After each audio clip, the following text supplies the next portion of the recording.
Nagsimula sa simple na pasulyap-sulyap, nagpapapansin sa'yo.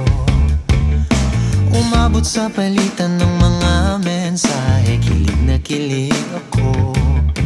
Kumusta, kain na, hello, magandang umaga. Ingat ka, pahinga, huwag kang masyadong magpupuyat pa. Naramdaman ng puso na dahan-dahan akong nahuhulog sa'yo. Sa kada araw natin na pag-uusap, meron nang namumuo.